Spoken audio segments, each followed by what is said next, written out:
Buenas tardes. Good afternoon.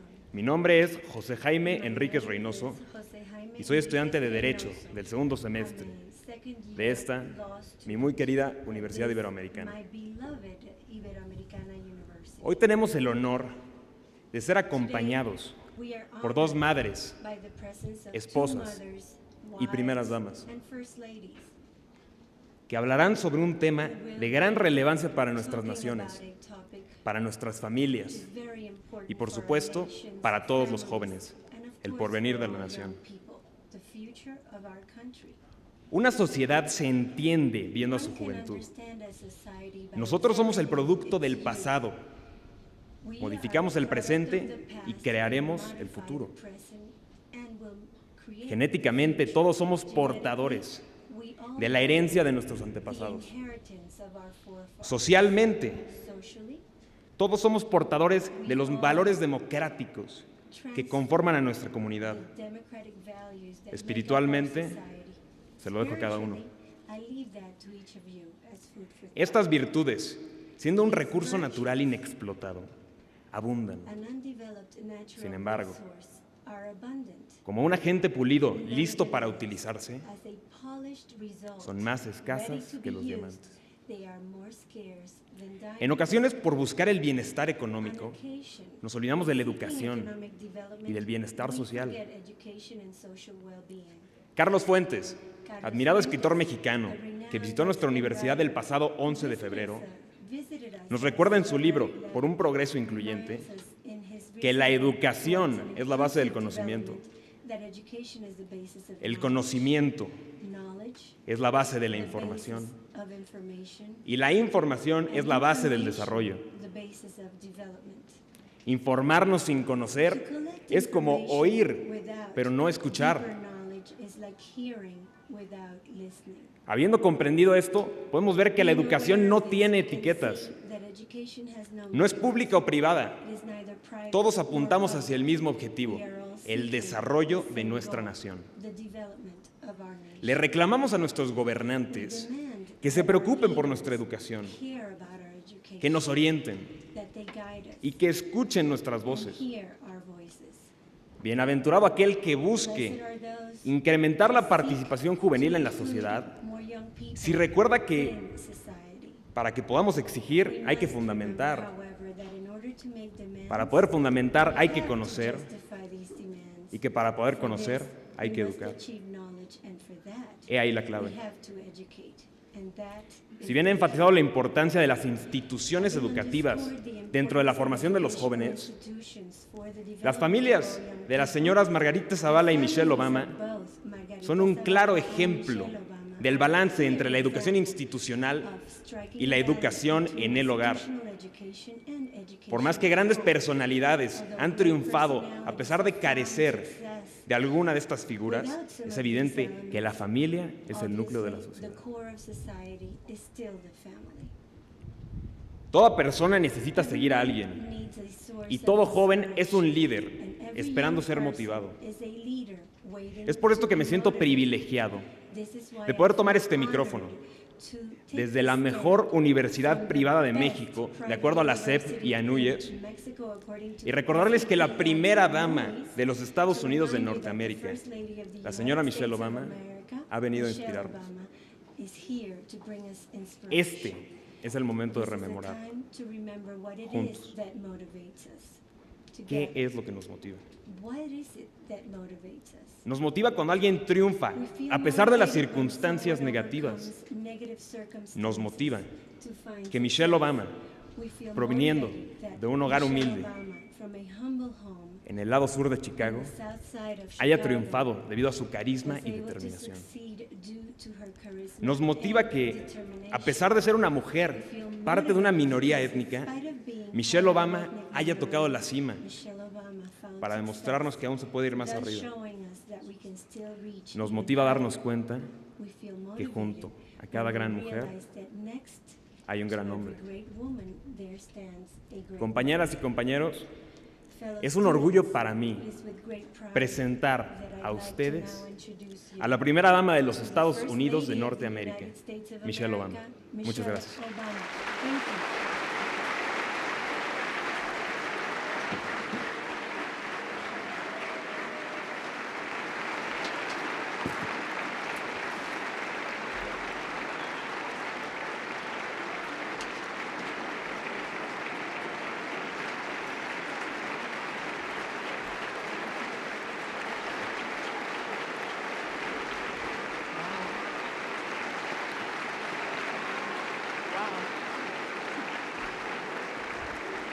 Thank you.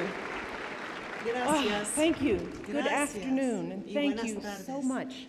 Y muchísimas Thank you, Jaime, for gracias. that Gracias, very Jaime, kind and por profound esa introduction. It presentación is tan such a pleasure profunda y tan gentil. and an honor to Es be un in this gran beautiful placer y un country honor estar en at this este great hermoso university país, en esta with so gran many universidad, outstanding young people con from tantos all jóvenes across tan Mexico. sobresalientes de todas partes Let me de start México. by thanking your Quisiera First Lady, empezar Mrs. Margarita agradeciendo a Zavala, su primera dama, la señora Margarita Zavala.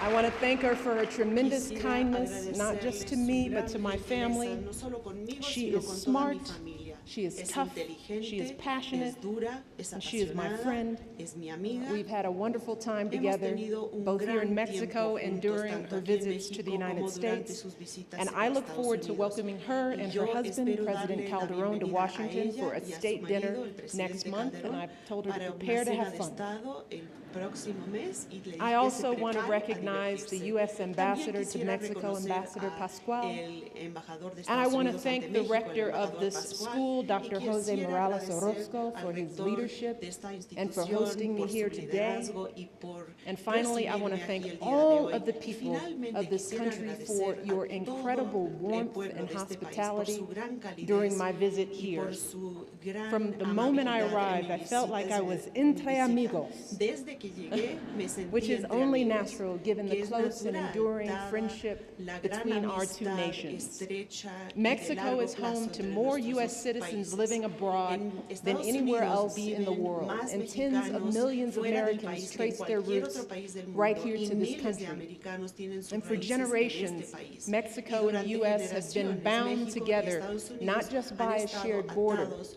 no but by solamente shared por una values and frontera compartida, aspirations, sino por valores devotion y to family and aspiraciones to faith, compartidas, la devoción a a la willingness familia, to a la work fe, hard and la to sacrifice disposición for a our trabajar children, duro y sacrificar a por commitment nuestros to hijos, un democracy compromiso rooted in con la struggles for independence that democracia, have en defined las our luchas nations. por la independencia que han So when it definido came nuestras time naciones. for me to Así que decide cuando where to llegó make el my momento first en que yo solo tenía que international decidir trip as First cuándo, Lady, the dónde choice iba a was viajar clear. por primera vez México, sola al por extranjero. supuesto. Claramente era México, por supuesto.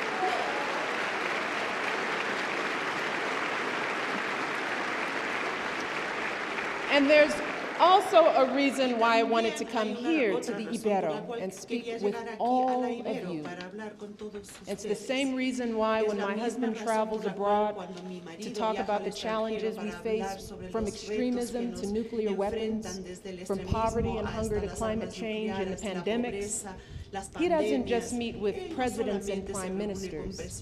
He doesn't just visit palaces and parliaments. He goes to schools and to universities, and he meets with young people just like all of you. And this isn't an accident. Today we're seeing what has come to be called a youth bulge, an explosion of the youth population in nations around the world. And here in Mexico, nearly half the population is under the age of 25. In the Middle East, it's 60%. And young people between the ages of 15 and 24 alone now make up 20% of the world's citizens. This is the largest group in history making the transition to adulthood. And the fact is that the responsibility for meeting the defining challenges of our time will soon fall to all of you. Soon, the world will be looking to your generation to make the discoveries and to build the industries that will fuel our prosperity and ensure our well-being for decades to come. We're going to be looking to your generation to seize the promise of clean energy, to power our economies and preserve our planet for your children and your grandchildren. We're going to be looking to your generation to find the courage and the patience to resolve the conflicts and to heal the divides that plague our world. And I'm here today because I believe that all of you and your peers around the world are more ready than ever to meet these challenges. More than any generation in history, you all are able to access information and connect with one another in ways that my generation could never have imagined. With the click of a button, you can exchange thoughts on any issue with people just about anywhere in the world. You have an unprecedented ability to organize and to mobilize, to challenge old assumptions and to bridge old divides and to find new solutions to our toughest problems. And it is because of this immense promise that I intend to focus my international work as First Lady on engaging young people just like you all around the world. My husband and I know all too well that meeting the challenges that we will face will depend on whether we effectively tap into your God-given potential, whether we fully benefit from the industry and the energy and the perspectives of young people from every background and every nation. Because we know that ambition and ability are found in every corner of the globe. The question is, how do we ensure that opportunity is too? Now, my husband and President Calderon are working hard to rebuild our education systems, to revive our economies, and to create new opportunities for young people in both of our nations. But leaders and governments can't shoulder this responsibility alone. Ordinary citizens must share the responsibility as well, and that includes young people. And it's not just enough just to change laws and policies. We must also change our perceptions about who can and who can't succeed. We have to confront the wrong and outdated ideas and assumptions that only certain young people deserve to be educated, or that girls aren't as capable as boys, or that some young people are less worthy of opportunities because of their religion or disability or ethnicity or socioeconomic class. Because we have seen time and again that potential can be found in some of the most unlikely places. And my husband and I are living proof of that. We both came from very modest backgrounds. Our families were not wealthy. My parents never went to college. My husband never really knew his father and was raised by a young single mother who struggled to pay the bills. And like many kids with backgrounds like ours, we faced challenges, the sting of low expectation, the constant doubts about whether we could succeed and whether we were even worth the effort. You see, back when we were young, no one could have predicted that one day we would become the President and First Lady of the United States of America. But we were lucky, and more importantly, we were blessed. We had families who believed in us. We had teachers who pushed us. We had universities that saw our potential and gave us opportunity. And we worked as hard as we could. We learned as much as we could, and as a result, we were prepared and we were poised to pursue our dreams. And our stories are not unique. They're the stories of countless young people in Mexico, in the United States, and around the world who worked hard and they've defied the odds. They're the stories of young people throughout history who've succeeded not because of their trust fund or pedigree or their test scores, but because of the challenges that tested and motivated them and made them who they are. And because someone somewhere believed in them and helped them believe in themselves. When he was orphaned at a young age and sought work as a servant, no one could have imagined that Benito Juárez would one day become one of Mexico's greatest presidents. But thanks to a Franciscan friar who helped him join a seminary and get an education, he was able to realize his gifts. One of my country's greatest presidents, Abraham Lincoln, was born in a one-room log cabin in the woods, but was lucky enough to have a teacher who taught him how to write and debate.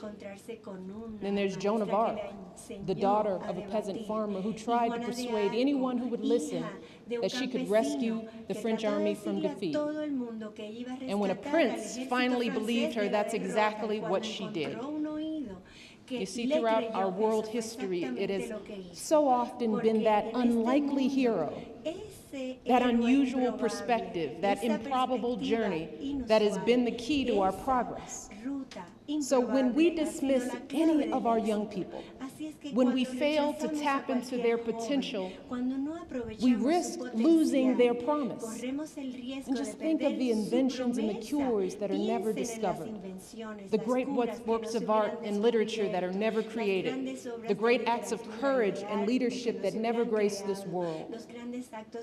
But this isn't just about discovering those few extraordinary folks who still or will change the course of history. It's also about breaking down barriers across the globe so that all our young people can learn and work and be productive members of our societies. It's about seeking the perspectives and experiences of young people from every background, those new ideas that make our businesses more productive, our cultures more vibrant, and our governments more open and free. But in order to do this, in order to open up opportunities for more young people, the truth is that those of you who already have a seat at the table must do your part to make room for others who don't. Young people around the world must reach out to help others realize their talents and make their voices heard. Now, I understand that in these difficult economic times here in Mexico, the United States, and around the world, many young people are struggling and nothing is guaranteed. And even young people like those of you who have the privilege of attending a university like this may be feeling a bit uncertain about your futures. Some of you may be worried about whether you'll even be able to build careers of your own. And you may be tempted to focus solely on your individual success, take your diploma, get you the best job you can, and never look back. But before you do that, I hope that you'll just think, just for a moment, think about the mission statement of this university, and that is to prepare students, and I quote, to engage in service to others and develop and spread knowledge to achieve a free, fair, united, and productive society. I hope that you'll think of those words from the Bible, that to whom much is given, much is required. And I hope that you'll think of all those who've shaped our history by heeding those words. Imagine if Mahatma Gandhi had led a comfortable existence as a lawyer instead of leading the struggle for the rights of his countrymen and his nation's independence, work he started when he was in his 20s. Imagine if Nelson Mandela had chosen a life of leisure as the son of a tribal leader instead of joining the ANC at the age of 24 and enduring decades behind bars to end apartheid. Imagine if Mother Teresa had never answered her calling and ventured into the streets of Calcutta to tend to those in desperate need. Now, I'm not saying that you have to take a vow of poverty or lead a movement, but I am asking you to do something. Whether through your career or as a volunteer, do something to ensure that other young people have the opportunities they deserve as well. That's what folks like you are doing every day, all across the globe and right here in Mexico. Alberto Salvador from Guanajuato was born deaf and was at first denied admission to elementary school because of his disability. But he completed high school with honors, got a degree in the United States, and then returned here to Mexico, where he now mentors deaf children and will soon be starting his job as a teacher. And then there's Mariana Vasquez del Mercado, who's finishing law school at Universidad Panamericana, and she spends hours volunteering in a free legal clinic, and she also directs an organization that builds housing for struggling families. Of her work, she says, and this is a quote, "The goal is to show that despite being young, we are sufficiently responsible and aware." Alberto Irizabal, who graduated from the Ibero last year, used his service project to help an indigenous community in Chiapas better produce and sell their locally grown coffee. And of his work, he says, this is also a quote, I believe we have a responsibility to see that our projects succeed not just for ourselves, but for our country. Each and every one of these young people is working to break down barriers and to open doors. Each of them is giving others the chances they've had to succeed. But also, let's be clear, I'm not just talking to the university students who are here today. I am also talking to young people here in Mexico and the United States and around the world who feel like they have no place at universities like this. And I have met so many young people in so many places who have so much to offer, but because of where they're born, or the family they're born into, or the circumstances of their lives, they begin to doubt themselves.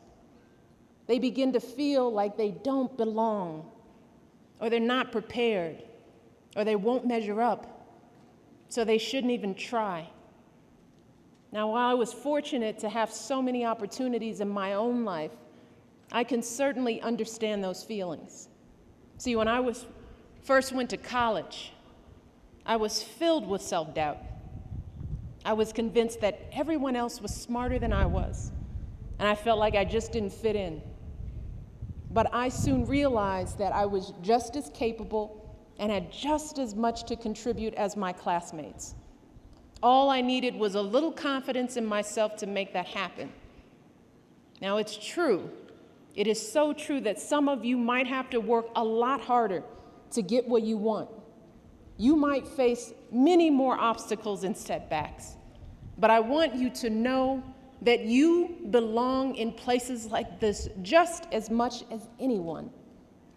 You have just as much to offer as anyone else.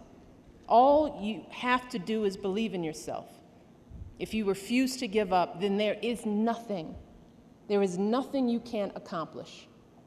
And I hope that all of you here, when you encounter hardships, and when you start to get discouraged, and I guarantee you, you will, I hope that you'll think about young people like you all around the world who have toiled in laboratories and libraries, in factories and fields, who have marched and fought and bled to make our world a better place. I hope you'll think about the young people 2 centuries ago who risked everything they had for Mexico's independence. I hope you'll think about the young people in America who fought to ensure that all citizens, no matter their gender or the color of their skin, were treated equally under the law. You and I, we're here today because of them.